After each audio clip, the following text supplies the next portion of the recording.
Hej, jeg hedder Alexander Janko, og jeg er journalist hos Jyske Bank TV.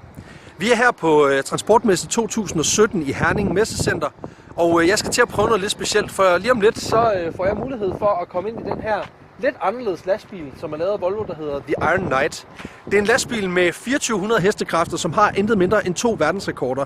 Og jeg har altså fået lov til at få en lille tur med føreren af den her lastbil, Boye Overbrink. Og her har I en mulighed for at se, hvordan det ser ud, når man sidder på passagersædet af en af verdens aller hurtigste lastbiler.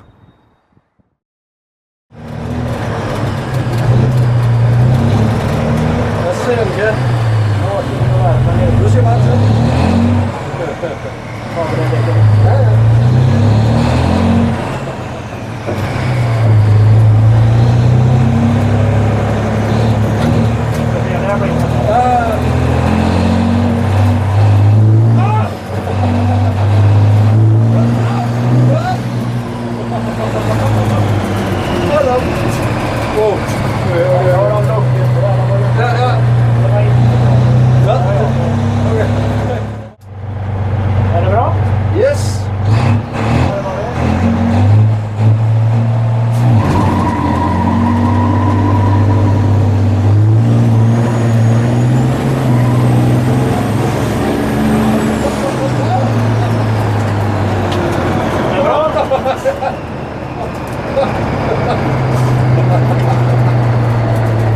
Er han fornøjd, tror du?